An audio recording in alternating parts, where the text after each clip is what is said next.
Good morning. In this talk, I'd like to illustrate a teaching method based on digital learning. And I would like to focus on the students' feedback about this method.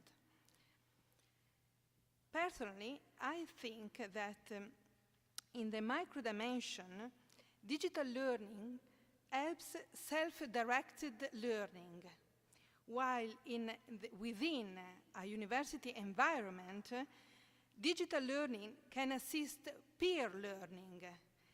These are the first two steps towards lifelong learning, which is the really successful ingredient needed in the 21st century workplace. So, I will describe 3 teaching methods, and then I will report some results of students' perception, feedbacks.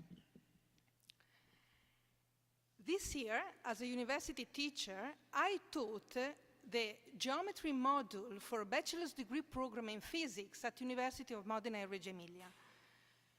This course was divided in 2 parts. In the first part, students studied individually by mobile digital learning, and a traditional classroom teaching was carried out. In the second part of the course, the digital learning was focused on assisting cooperative learning. I would like to focus your attention on this second part of the course, where I integrated 3 teaching methods. I called them with 3 colors: the one in blue, mobile digital learning, the other one in red, training student class, and one in green, modifying team-based learning.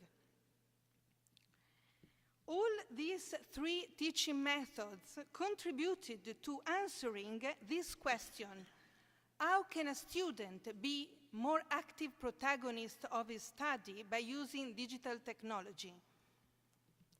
Well, the one in blue was made possible thanks to the Idunova e-learning center of University of Modena and Reggio Emilia, the mobile digital learning.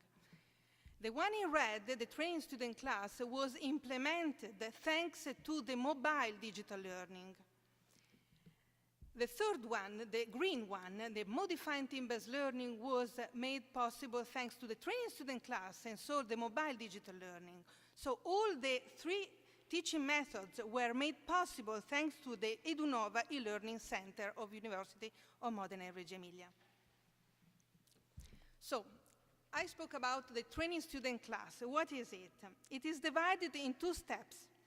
In the first step, the student completes an assignment, such as watching 1 or 2 videos, following a schedule. Where they want. Whenever they want, but not during lesson time. How? You can see on the slide. They can use different tools, for example, tablets, mobiles, iPad, all digital devices. This is the mobile digital learning. In the second step of the training student class, the activity is held in the classroom. A student comes to the blackboard, and the facilitator, the teacher, sits among the rest of the class, not as you can see in the picture. The student tries to summarize the assigned video, recalling definitions, proofs, prepositions, theorems, and so on. Moreover, he or she also attempts to solve problems. It is really not important if he had already understood every concept, because he is helped step by step by each member of the class and by the facilitator, the teacher as well. Every mistake is an excellent opportunity to underline the right version of the discussion, the proofs, the sentence, the definitions.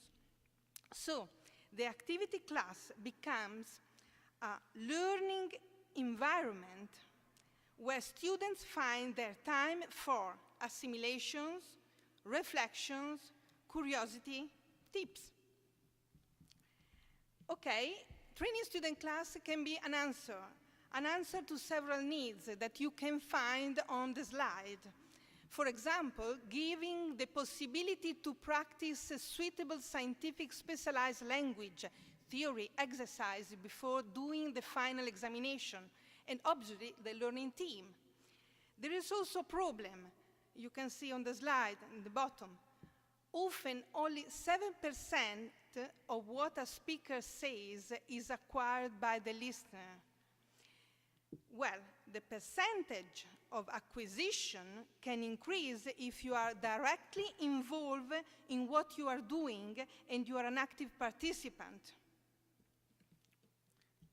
Now, we talk about the modified team-based learning. The University of Modena and Reggio Emilia is participating in a didactic project about transversal competencies, didattica per competenze, who has adopted the team-based learning as a teaching method. I joined the project, and let me grasp this opportunity to thank the expert, Professor Antonella Lotti of this University of Genoa, who explained all the essential features of team-based learning to us. So, modified team-based learning is an application of team-based learning, and it is divided in 4 steps. In the first step, there is the student preparation. A student completes an assignment such as watching videos, and then, so mobile digital learning, the one in blue, the blue method, and then there is the red method, the training student class. So, first an individual study with mobile digital learning, and then a deeper comprehension is facilitated by class activity. In the second step, an individual test is given, and then the same test is given in team. The first team who finishes clarifies and shows the written work on the blackboard, and all other participant team that makes a correct comment on the exposition win or earn scores. This is called card games or Fisher game. Then the third step of modified team-based learning in the application. A team test is given again, and again, the first team who finishes clarifies and shows its written work on the blackboard.